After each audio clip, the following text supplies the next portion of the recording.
Class 10, Chapter 5, Arithmetic Progressions, Exercise 5.2, Question number 9. If the third and the ninth terms of an AP are 4 and minus 8 respectively, which term of this AP is 0? इस question में हमसे ये कहा गया है कि एक arithmetic progression का जो थर्ड टर्म है दैट इज 4 एंड जो नाइन्थ टर्म है दैट इज -8।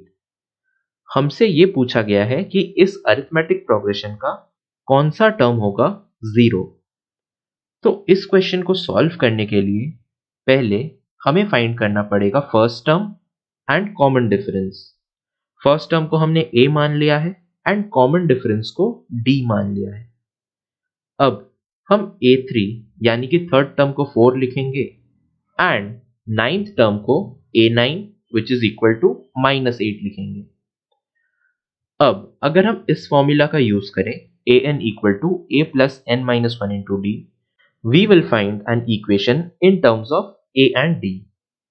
तो हमें मिल जाएगा 4 equal to a plus 3 minus 1 into d। a3 4 है एंड n की वैल्यू हमने 3 लिया है, तो this will give 4 equal to a plus 2d which will be our first equation। अब a9 की वैल्यू है -8, तो अगर हम दोबारा इस फॉर्मूला का यूज करें an equal to a plus n minus 1 into d, we will be able to find another equation in terms of a and d। तो an की वैल्यू -8 है एंड n की वैल्यू हम 9 रखेंगे because this is the ninth term। So we will get -8 equal to a plus 9 minus 1 into d। 9 minus 1 is 8, so we get the equation -8 equal to a plus 8d। तो हमारे पास a and d के terms में दो equation आ गए हैं। अगर हम इन्हें साइमल्टेनियसली सॉल्व कर दें तो हमें मिल जाएगा a एंड d की वैल्यूज। तो अगर हम इक्वेशन 1 को सबट्रैक्ट कर दें फ्रॉम इक्वेशन 2, a की टर्म्स एलिमिनेट हो जाएंगी एंड हमें मिल जाएगा -12 equal to 0 plus 6d। -12 equal to 6d से d की वैल्यू हमें मिल जाएगी -2।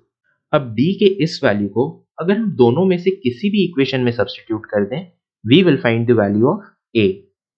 So if we substitute it in the first equation 4 equal to a plus 2d, हमें मिल जाएगा 4 equal to a plus 2 into -2।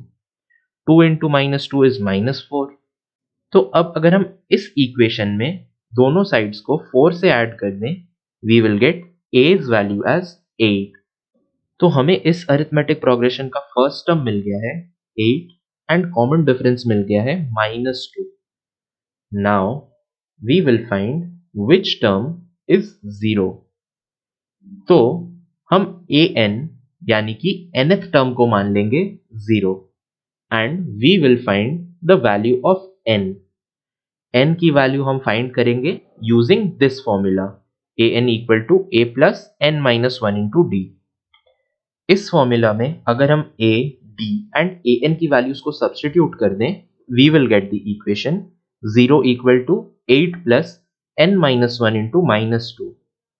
तो -2 into n minus 1 को अगर हम दूसरे साइड ऑफ द इक्वेशन में ले आए तो ये पॉजिटिव क्वांटिटी बन जाएगा 2 into n minus 1 equal to 8।